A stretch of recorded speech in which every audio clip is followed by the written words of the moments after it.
think we can officially start now. Welcome everyone to our webinar on how to master the art of storytelling. Today we're actually having a guest speaker, Robbie Dale from StoryCube, to share his own expertise on storytelling. Robbie Dale and StoryCube have worked with hundreds of emerging and established organizations to help them tell a better story, to amplify their message and improve their brand. And they also have significant experience in the charity sector, helping organizations improve their storytelling skills. You should be able to ask any questions. There will be a Q&A session in the end. So feel free to add any questions throughout the presentation at the chat. And now I can officially welcome Robbie. Hi, Robbie. We're really happy to have you today. I'm very good. Can you hear me? Yes, the sound is perfect. Loud and clear. Fantastic. I'm going to put my video on as well, if that's okay, just because yeah, sure. Terribly impersonal to oh, it says you've stopped it. Oh, that's okay. Wow. We will. I've spent so much time putting my suit on. What are we going to do? Not at all. All right, we'll dive in, and I will take you through as Teresa says. I'm the founder or co-founder of something called StoryCube, and really it's a framework. It's quite a simple framework that helps all kinds of organizations explain what they do, so they can collaborate really with other people. And that obviously means anything from collaborating with partners and so on, through to obviously kind of pitching and selling and stuff in a more businessy sense. But obviously also it works from a not-for-profit and a beyond profit charitable sense, in terms of getting people to buy into whatever story and message you have, and to kind of build whatever success it is you're looking for, whether that's support or awareness or obviously funding. And that's what we're going to do today. So I will give you a little brief extra bit of background and a whole smorgasbord really there of logos and so on. As was kind of touched on, so I founded StoryCube with Michael, who is the founder of an agency called The House. And my background is in really creative agencies and working with a whole different selection of organizations over many years. I started out big kind of consumer brands, the PlayStations and Legos, BBC, Microsoft, those kind of organizations, and doing bits and bobs in the kind of charity sector and then the kind of pro bono work that you tend to do in those jobs. But about 3 years ago, I got back in touch with Michael, who I'd worked with when actually I'd employed The House in my role as creative director at Thousand Heads to do some work with us. And we got to talking about different things. And The House are quite experienced with charitable work in particular, and we'll look at some examples of the work that's been done over the years there.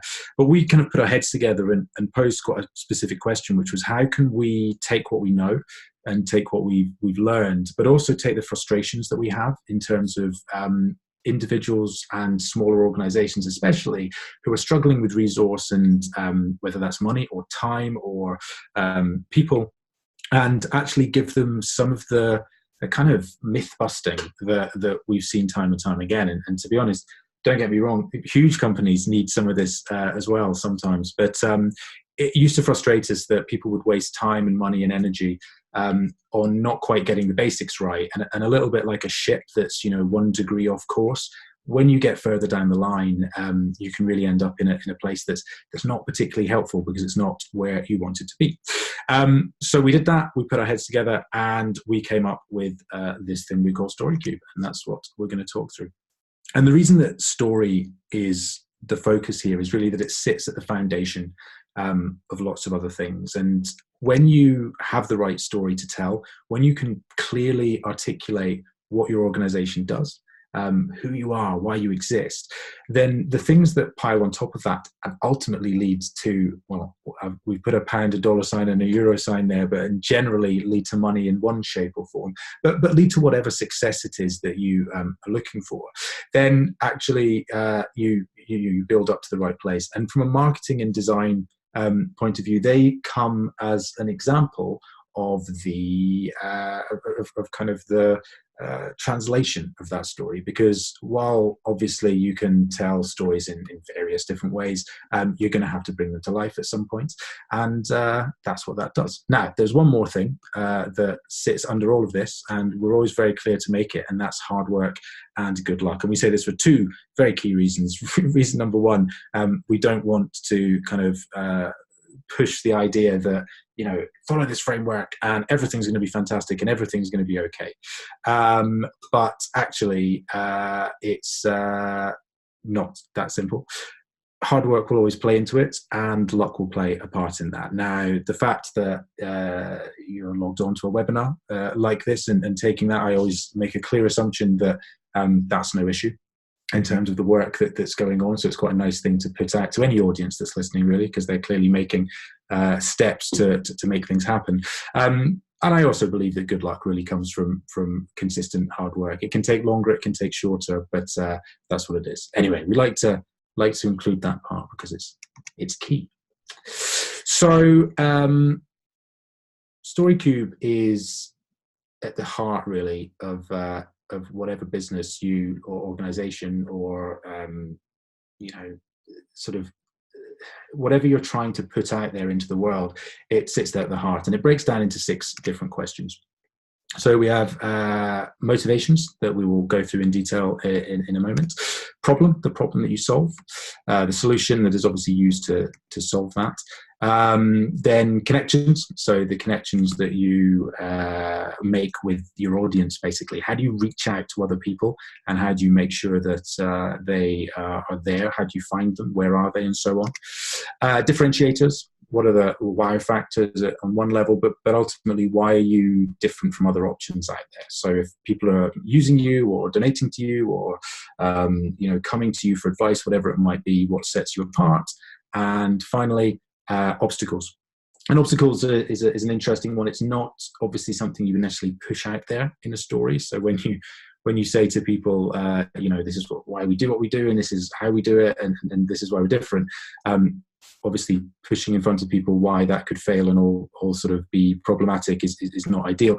So you wouldn't tend to do that, but it can be absolutely brilliant in kind of looking ahead at what kinds of feedback you're going to get when you tell your story and how you can challenge that. And come back with some sort of pre-prepared answers. There's also situations, for example, if you're looking maybe for investment in certain types of organizations and businesses, obviously, where those obstacles would be crucial to lay out. But that will be true maybe for a board of trustees, for example, to see that, you know, you really understand the place you're playing in. And as I say, you know, StoryCube sits at the heart of really any sort of successful organization to do multiple things. Specifically, we're sort of talking about collaborating with creatives or other partners. You know, if you can tell your story really clearly, you can brief people, and that might be for marketing and design purposes, but it might be people that you need out there telling your story on the streets or on market stalls and so on, or it might be communicating it, you know, to sort of other professional services, lawyers and accountants and so on, so they really understand what you do and can help you as best as possible. It's going to help with your sales force, however you describe them, but again, those people that go out there and are trying to bring success and support and awareness and funding in. It can help you pitch with confidence. That might be competitions. It might be, you know, if you're making sort of videos and so on, and you're reaching out through social media, how do you put that pitch across in different contexts in a really confident way? It can help with motivating a team, and actually it can help with attracting that talent in the first place, really. So it's kind of crucial from a human point of view, I think, into really getting people to understand where you're coming from. And of course, it can help you engage with friends and family. And we put this in on one level when we first started doing StoryCube to talk about the fact that we had, you know, had to a greater or lesser extent. I've got an 18-month-old child. And, you know, my wife runs her own business as well. And we stepped away from careers to sort of go, is this mad? Should we do this? So there was a sort of part of convincing people in that respect. But actually, I think as we've gone through this, it's important both from sort of you and feeling confident about where you are, things like the mental health of people working in different organizations and feeling like they are making the difference and the people around them really buy into it. But also they're the start of any sort of network. If you can practice and you can get friends, family and stuff on board, it's a great way to test out those stories. That, in a moment, we will get on to the specifics of those questions I ran through before. But the final thing to say about the cube is that it is our own concept, but obviously it builds on lots of work done by other people. And so you might recognize some of the thinking that's in there because, there's no point kind of reinventing the wheel. And we've tried to bring things together, not simply to say this is the sort of the big secret code that we've devised, but actually bring it together as a way that's easier to understand and hopefully easier to follow and see how it can be built on. And that is why it is a cube and why it's a sort of physical, literal thing. And this is my creative director background, maybe going a slightly pretentious angle to some extent, but I think when you can kind of literally visualize a sort of a solid take on your story, and actually what we do in sessions, workshops and courses and things that we do is we present this to people, and that's a cube ultimately that you might remember from primary school or whatever, cut it out and glue it together, and actually invite people to make it. And this is, there's a simple psychological technique at work here that, athletes use and so on, visualize, winning the race and you're in a much stronger position to feel confident about the results. Well, if you can make your story and you can fill in a physical cube and you can have it on your desk or roll it around in your hands, then, well, it can sound mad to some people. I promise you, it will make you feel more confident about what you're looking at. So we're going to run through these with examples now. So motivations, problem, solution, connections, differentiators, and obstacles. And we're going to do so in two halves, basically. So we're going to look at motivations and obstacles together. Oh, there's a missing obstacle there. Motivations and obstacles together. We're going to look at problem and solution together. They're pretty much indivisible. And we're going to look at differentiators and connections together. And I'll give an example of an organization that's got a really sort of clear success in each of those sections, and we'll talk about that a bit, and I'll give some examples as well, or sort of some more additional information really from my point of view. We will then do a few sort of little extra tips at the end, at which point there'll be a bit of Q&A. So anything that comes up in between, feel free to put in. I'll try and get through this and leave plenty of time, because that's always the exciting, interesting bit, and do use the opportunity. Always, anytime you get to ask questions, hustle away and ask whatever you want to. Not quiz questions necessarily, but I can try and field those as well. Okay, motivation and obstacles. So what are your motivations and how will these help you overcome obstacles? We've talked a little bit about obstacles and why that's there, so I won't dwell on that much more, but just to repeat that if you understand the obstacles, you can think of ways to get around them, which is obviously useful from a wider organization point of view, but is useful for having responses to your any sort of naysayers that will talk about your story and how it's coming across. But motivations it comes up in different ways. I'm talking today, obviously, to a group of you who probably have very clear motivations.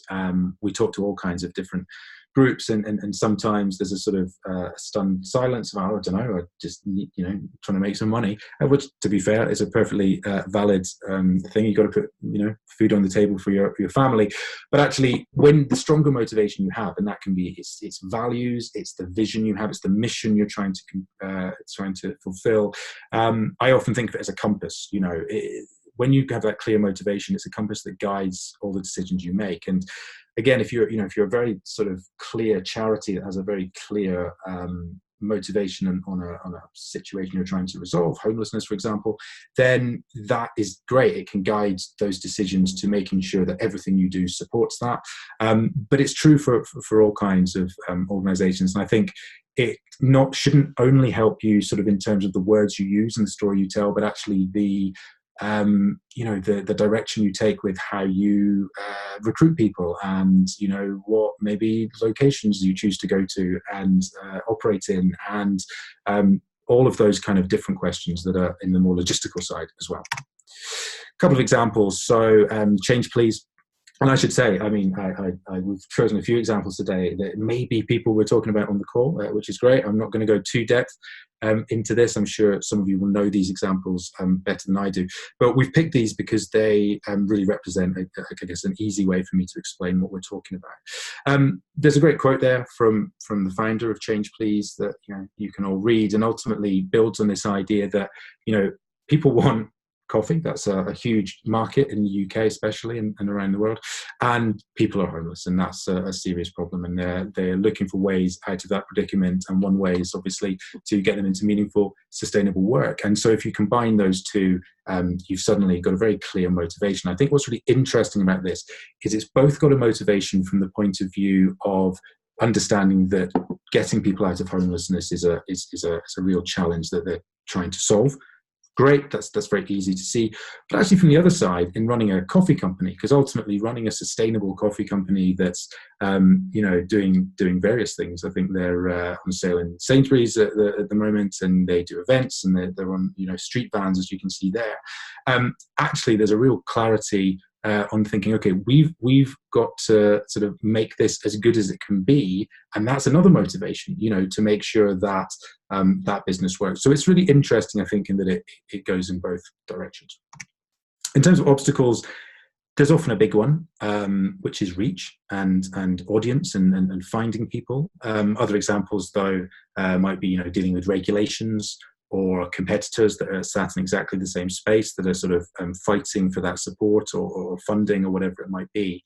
An example here from Diabetes UK, and actually really with Tesco and the British Heart Foundation, you've got 3 organisations there, 2 of which are obviously charities, going, how can we create a partnership? This is a large-scale partnership, of course, but the reality holds in different situations. How can we actually make a bigger impact and reach more people? So clearly, being in a position to work through the thousands of outlets that Tesco has, use their staff, and actually tell a story in this case about how British Heart Foundation's work, and specifically with heart disease, obviously, and specifically diabetes, with Diabetes UK come together. You can start to tell a richer, slightly more nuanced story over time because people are going back to and from Tesco. Now, again, obviously that's a huge example, and we use it for simplicity. But actually, the idea that an obstacle of well, we haven't got enough. People were struggling to kind of reach people on a day-to-day basis. That starts to pose questions that, as I say, you can answer. And if you do it with your motivation in mind, it can be really powerful. Okay, problem and solution.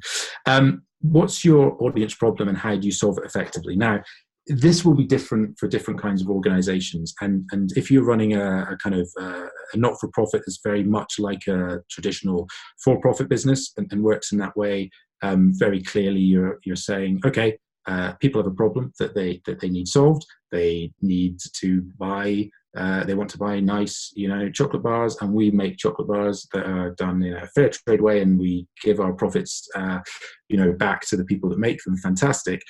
That's kind of clear. That's how you solve it. Sometimes you're dealing with a slightly multi-part audience, obviously, with a charity, and actually, you're looking at donors, or you're looking at end users, you're looking at supporters that are using stuff in kind. So ultimately, that target problem has to be kind of brought to life in slightly different ways. But the crucial thing will always be that people are people, and we psychologically and simply like to see a very clear sort of line between the thing that I'm being offered and the thing that will have happened once I have accepted that offer. Absolutely, that can be emotional, and it can be, a sort of a feel-good factor. It's absolutely fine. But the more that you can pack into that, the clearer and stronger it's going to be. An example here of a client the house has worked with and put together their website and so on is School Space.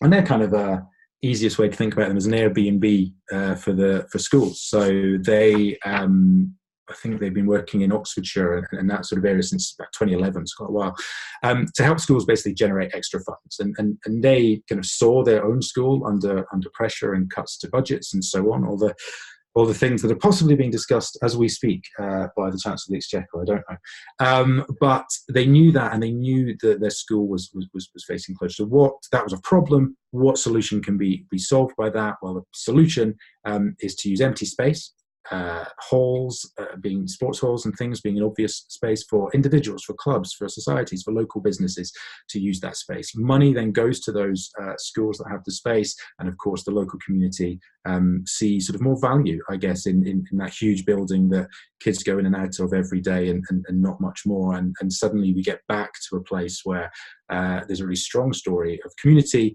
but also a very clear exchange of value. So that's quite a nice example.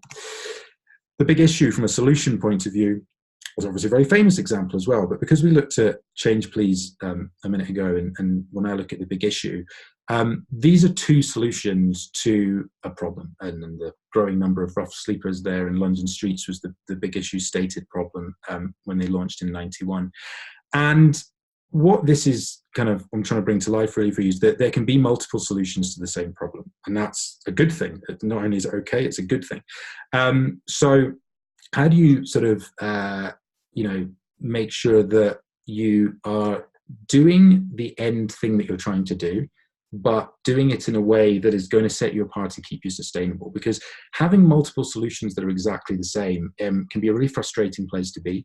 And if you're looking for all the same kind of audience and so on, you end up in a place where maybe multiple people don't succeed. But actually, if you're struggling in any way to kind of get that message across and tell that story, looking at a different kind of solution could be a way to do that. And obviously, selling a magazine isn't an obvious way to solve the solution of homelessness, but actually it's been a hugely successful way that's got into the public's mind and consciousness as well. Okay, finally on our two bits, we'll share some tips and we'll do some Q&A. Differentiators and connections. So what are your differentiators? And crucially, how will they allow you to connect with your audience? And a really big part of this, well, the differentiators bit is very straightforward. What are the statistics or the features or the story actually that can set you apart from other people? It might be individuals in the business, the founder, and so on. But with connections, it's really about using resources effectively to engage your audience.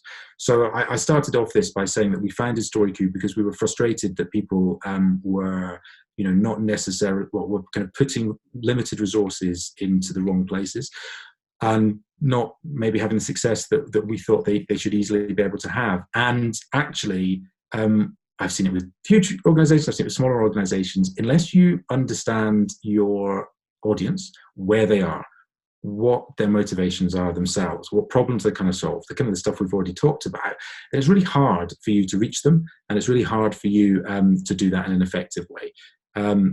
A simple practical example is if you're targeting something like social media advertising, Facebook ads, when you've got a really clear idea of your audience, you can hit the right people and hopefully get a really good sort of cost per acquisition for click-throughs or engagement for whatever you're doing. If you don't, then you're kind of spray painting out there to thousands of people, and you might hit people, but you're going to have to spend more money to do it. A couple of examples. So in terms of differentiators, Good Gym is a nice organization, and they obviously offer two types of differentiation in two types of market. As a social enterprise, as a not-for-profit, they offer this different way, really, I think, of volunteering and of going out there and feeling like you're putting something back into your community for individuals. And as a health provider, so as someone that keeps people healthy, they offer a different way from hitting the treadmill and watching a video of someone sort of get you G'd up, or just watching TV while you do it. And so both of them tell quite a strong story to an audience who is looking for something different in those areas, and that's a really nice thing to be able to do.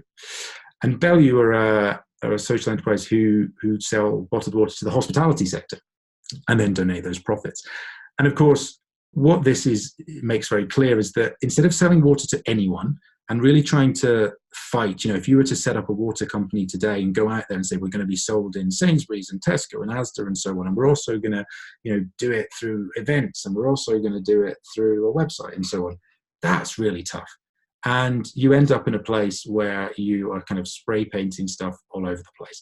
So actually, what you want to look and do is say, how can we focus that and have a clear target market? And with Bellew, they've gone hospitality sector, and that allows them to have, I think, a really lean team of just 9 people. I think they're very proud of that and push that on their website, and still make a great impact and do so with a great product. So they can talk. They have an environmental first approach. They have partnerships with WaterAid and so on. But that sits in their sort of differentiator place and so on. But actually having a clear idea of who you're going to, it can make life really easy. And of course, when you're talking to a hospitality buyer, they go, cool, you do this for us? Great. We know you're focused and we know that you'll do a good job. Okay, I'm going to give you, not dwell on these too much because you can look at them later, but we've put together a couple of full stories that use different organizations and show you, as I will show you here. This is Charity Water. This is wording taken directly from what they talk about, and we've just marked it up where things like problem, solution, differentiator, connection, etc. come into this, not obstacle. As I say, that you're unlikely to use that in this kind of pitch. But just to prove to you that actually when you start to look at people who are doing things really well and have a really clear story, you can start to break this down. Now, of course, this is a starting point. It's a platform that you build on top of, but actually it's sort of really nice, I think, to look out there in the world and see different ways that people have approached this stuff, because you're going to want to tell your story in your own way. You will be telling a story already, of course, and you will maybe trying to refine that, trying to hone that, trying to kind of, deal with different opinions and different challenges. Starting to look at different examples is a nice thing to do. So there's that example there from Charity Water, and you will get these, you can have access to these slides, of course, afterwards. I'm sure they'll be sent around to you if they haven't already, or you can screen grab it now. I'll leave that there for half a second. There's also Digital Mums as a different example, which is sort of more social enterprise and a great organisation in London that helps women return to the workplace, particularly after having children and so on, and gives them the skills and actually really nicely, I think, the confidence and empowers them to go into that space. It's certainly a challenge in that respect. I'm aware of as an employer and with my own wife and family members. So I think, again, we've marked up motivation, connection, differentiator, etc., and you can sort of see how that comes together, but in a nice sort of clear elevator pitch. Again, this is stuff taken directly from their website. A couple of final bits, and then we'll do some Q&A. We have a cube. It's called StoryCube. Cube has 4 letters. Unfortunately, they allow us to say this, which is a simple thing to remember if you don't really remember anything else. When you are talking to people and you're trying to explain to them what you do, you want to get them excited and on board with you as quickly as possible. People generally want to help and they want to get involved, but they need to know what you're asking them. So the first thing is to be concise, which is, to the point, easy to listen to, unique, offer something they haven't heard 100 times before. I mean, of course, it doesn't have to be, a completely new thing that's like blowing their mind because it's so crazy. And in some ways, that's not a good thing. But something that's not obviously just like, yeah, why are you telling me this? Believable. I think that's a really key thing. When you're promising the world, when you're suggesting that you can completely change things or solve things or provide a solution to things that just feels too good to be true, it normally is. If you have got something that wonderful, what are the statistics and the case studies and so on that can back that up, that you would want to include? And of course, engaging. And I always say to people, this is about putting across the personality of the organization or obviously the individual sharing it. I have a certain way of talking and presenting and sharing what I do. Each person has their own way, and it's not about trying to fit into something. It's about actually embracing the value of who you are and what you have to say, and just doing it in a way that people think, I like this person. I want to listen to more. I want to help them out. It sounds very simple, but sometimes it's easy to mask that kind of authenticity with the belief that you need to do things a certain way. And I'm very sort of passionate about the idea that if you're out there hustling, working hard, trying to make a difference, you've got something really interesting to say. So don't hide it and believe there's a different way of doing it. And finally, don't ask, don't get. I constantly get engaged by people of all sorts in various different worlds to speak to them, and they get in touch with me and they send me emails and I go for coffees and lunches and so on. And I leave discussions thinking, I have no idea what they wanted out of it. I know what I've got out of it. I've just had a delicious lunch paid for by someone else. But actually, if someone doesn't ask for what they really want to know, then it's kind of challenging because you don't really know how to help. And as I touched on earlier, and I certainly personally always want to help people out, people do, they're keen to help. So look, there might be different ways of doing that. I think, you know, a sort of a key way of looking at this is asking for specifics, specific amounts of money, for example, for specific jobs, you know, to be spent on if you're looking from a charity point of view, and that's a great tactic that's well used. If you're looking for volunteers, for example, or people to help out, you know, local businesses to lend their support, whatever it might be, again, specificity can be really good. You know, asking people how they can help, sometimes it's fine and it pays off because you've built enough rapport or they've got a really clear idea, but generally you're going to do better when you have a really specific ask and they can go, great. And also, if people have something else they want to offer, they'll leap at the chance to put that back to you. If there's nothing else, I would say, you know, advice and support, again, being specific. What introductions can be made is another great one. And a piece of advice I like to share is that generally I find if you ask for advice, and specifically if you ask for introductions and connections, people are very happy to give them. And for two reasons. One, because they want to help, but two, because it gets it off their desk. And we're all busy and people are busy and they have different competing demands and so on. And, you know, when I finish with this, I've got to take an 18-month-old child and sort of keep him alive until he goes to bed. But, you know, that's all going on in our minds all the time. And we all have our own outside from business or work or, you know, our project that we're trying to make really successful. But if you can give people a really simple way and that goes great. I know 3 people that can help you out. I can send an email in 1 minute. I've helped. I'm happy. You're happy because you've got another at least stepping stone on the way. And things look good after that. So that is the stuff we have to run through today. A final word is really the brand, because it's kind of what we're talking about. The story that you tell is ultimately your brand. Your brand, another way of looking at it, I think it's a Jeff Bezos quote, is that you're maybe from somewhere else. All these things are usually attributed wrong. Your brand is really what other people say about you when you're not in the room, i.e. the story they tell when other people ask. And that's, you know, the word of mouth that spreads, the way you're introduced and, you know, to events, whatever it might be. You can try and control that as much as possible. And you do that by acting all the stuff that you actually say. And you do. So your story and your words are important. But once you've got that and once you're confident with it, how you actually bring that to life on an ongoing basis through everything really, you know, for the website that you have and the customer service maybe that you have to do, or the way that you actually deliver a service, whether that's to the government, local council, or third-party charities, or whatever it might be.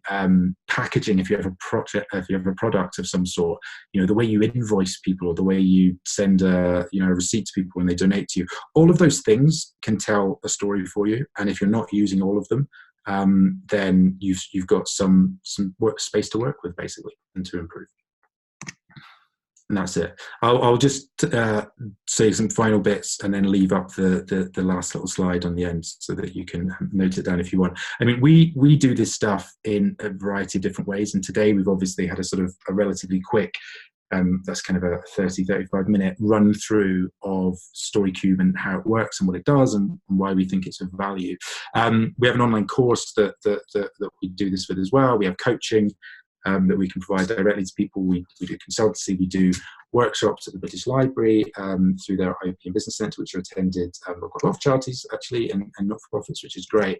And I think Teresa's going to email this stuff around as well later, but I'll just sort of leave that there. Partly it's my contact details. If you have any specific questions that you would like to ask afterwards, I'm more than happy to respond to a reasonable extent to questions and so on, and help out. But also we're very happy to sort of offer you some discounts on the stuff that we've got out there if you think it would be useful. There's a workshop at the British Library next Tuesday, and there's ones in October and November as well. But all the information is through those links, and I will now take any questions because I'm sure and hope you have some. Thanks so much, Robbie. That was really useful. And feel free to ask any questions, anything around storytelling, anything that you'd like to talk with Robbie. He's obviously the storytelling expert. Anything that's more relevant, for example, to your organization, any struggles you've had.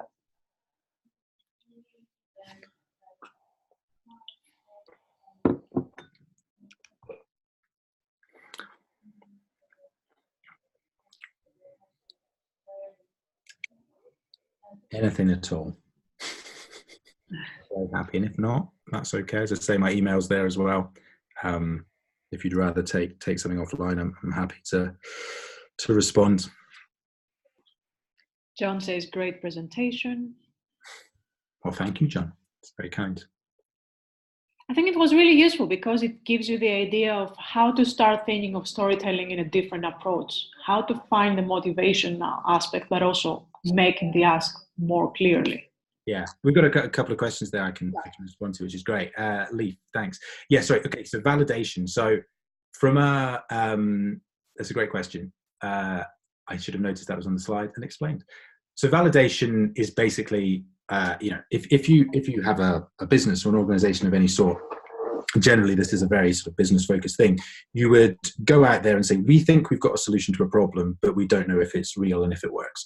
And you would then make a prototype and you would get feedback, and that is part of the validation process. Now, you can do this stuff in lots of different ways. So if we take an example where maybe a charity is looking to launch a new event or work, that they hope will get people to fundraise for them, and they want to know if it's going to work. How do you test that? Well, you can validate really simply in some ways by, for example, writing a blog post or putting something out on social media or emailing supporters and just getting some feedback. If you get some likes for a post or you get some positive feedback, then that's a part of that validation. The next step is generally when you get people to hand over maybe an email address to sign up for something. The next step might be when they hand over maybe some time, maybe attend a webinar like this, that's a bit more commitment. And at each stage you're kind of validating it. And ultimately, it's obviously not the be all and end all, but more often than not, we're sort of looking at how do you get someone to really put their hand in their pocket or at least commit a large amount of themselves. And again, that might be volunteering time, it might be supporting kind, and so on. So from a that's what we mean by validation. And yeah, we kind of talk people through that in lots of examples. What if your Roisin, hello. What if your motivations are quite broad? How do you choose which ones to focus on? Wow, another great question. So the really sort of boring and not sort of much helpful answer in the first instance is it doesn't tend to work if you've got lots of motivations. Really having focus is a huge thing. And I think it's a sort of easy thing to see. If you go to, I don't know, if you're having building work done in your house and you need the roof done, you want a roof specialist. You don't want someone that does a little bit of everything. Or if you go to a restaurant and you really enjoy your food, if you go to a pub and they've got a Thai curry and a lasagna and fish and chips on the menu, you think they're probably none of them are going to be that great. But if you go to a great little Thai, place, you're going to get a really good meal. So people get a certain amount of trust from having a really clear motivation and a really clear story that's told. That's not to say, though, that you can't have multiple things. What it is to say is that I think when you're trying to communicate things to people, you end up in a place where there's a lack of clarity of what you are trying to achieve if you have things being too broad. How you choose which you focus on is probably most dependent on the audience you're talking to. I would say break down the audiences you need to talk to, and I will restate if I didn't state it earlier, and I have a hunch that I maybe didn't. You may have multiple audiences. You obviously, as a charity, for example, you would have very clearly different audiences in terms of end users and funders. And, they need to know different things and they need to hear different things in order to kind of take the action that you want them to take. So I think, you break that down. I would say to people, literally get a piece of paper, write a little list down of all the audiences, write down the motivations, try and prioritize there. And if you kind of scribble things down, it can help to solidify something that can feel quite overwhelming. Totally appreciate, and get it in the right place. Hopefully that is useful. More reactive and proactive. All right, Mel, that's good. Thank you very much for all your thanks. So hopefully that was useful. No problem, Roisin. Great. Charles, what's the best way to introduce a story topic to strange audience and getting them like your stories or follow you as well? By strange audience, do you mean people who've never heard from you before? Maybe I will start answering that question, and you can clarify in the chat box if you mean something else. I mean, introducing a new story to people who are kind of like have no idea what you're talking about. You need to try and work out what things will keep them hooked in each step of the way. So generally speaking, so my background, going way, way back was in advertising and that kind of stuff. And really all you can do when you're advertising a product for a business is get people to give the product a go, right? So if you see an advert for, if you see an advert for a TV show, while you're flicking through the channels and you decide to watch it for 5 minutes, the advertising has done its job once you've decided to watch it. And whether or not the show is great is up to them. And that's the next step along the way. Now, at the end of that first episode, if you're going to choose to watch the next episode, well, that's another step. And you keep going. And you need to have the interest kept all the time. So when you're starting with a new audience, with a different audience, and so on, actually, you need to kind of ask a clear question to yourself, which is, what do they need to know to stay excited and get excited? And give them that information first and then build on it. And then often a good way to do that is kind of, and specifically the audience we're talking to today, I guess, is to sort of maybe sell a dream, and say, would you be, how would you feel if I told you we could cure X disease, or we could solve X problem overnight, or whatever. I mean, that's a pretty big claim, but okay, well, yeah, I'd kind of feel cool about that and say, well, we do, that's what we're doing with X, our product or our service or our, solution, and take people through from there. The detailed questions about sort of how things work in practice and, exactly where you operate and so on, that stuff will come if they're interested, but if they're not interested from the beginning, you're never going to get there. So hopefully that's useful. Faith, I see a question here that I'm going to read out as I go and hopefully be able to respond to and not back myself into a corner. Do you have specific tips on how to incorporate the disclosure of internal struggles in your storytelling? Okay, interesting question. After long, hard considerations, we will potentially be relocating our organization soon due to a variety of factors, and there's been a lot of investment from donors, but we want to retain their trust. Okay, brilliant. And support despite the big change. I think you're probably worrying about something that actually the more open you can be about and the more honest and the more straightforward, I would say you'll have more benefit. Struggles are something we all face, right?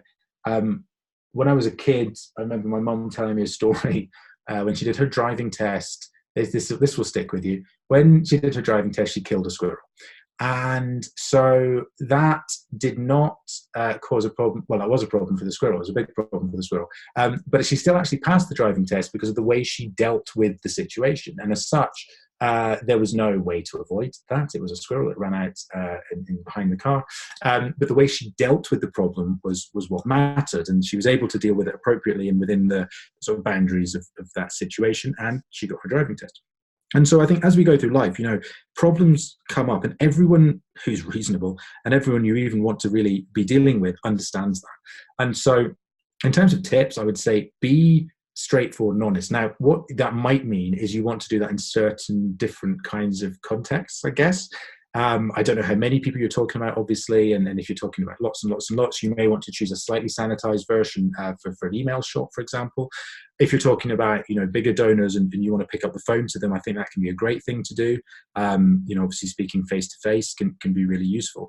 The important bit will be that you lay out the problem and you lay out how you dealt with it and why it's not a problem anymore, or what's being done to deal with it. And I think being human and being sort of clear about the sort of the trajectory of where it's going is really useful and really helpful. Great, cool, fantastic. I was just looking at my shoes while I answered that, Faith. I didn't see you saying that it was the right answer.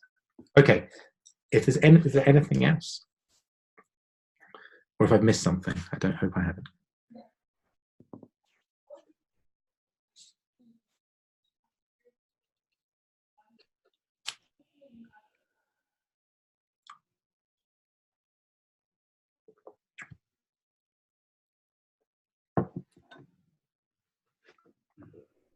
I guess you've answered all the questions, Robbie. Okay. Well, Alex, if you've got it, if you want me to be more specific about anything, I'm very happy to be. Yes, so make sure I send over an email once we upload the slides and the recording in the next couple of days, and you get all the information that you see here. Yeah, as I say, if you do want to send me an email, I'm very happy to respond to that with any details I can, and you'll get all these slides. This is relatively straightforward, but the the framework is there to be looked at. Of course, there's a huge amount of work to do to kind of get as much detail as you need, and obviously that's what we work through in much more detail in a 3-hour workshop or in any of the other materials we have. But hopefully, just keeping some of that stuff in mind in terms of those questions about motivations, problem solution, connections, differentiators, and obstacles, and keeping this sort of cube, being concise and all of that stuff is useful, at least takeaway for your Wednesday afternoon. Perfect. Thanks so much, Robbie, for joining today. We really enjoyed it. It was really great to find out more about your work. No problem. Thank you very much, everyone, and hope you have a great afternoon. Bye.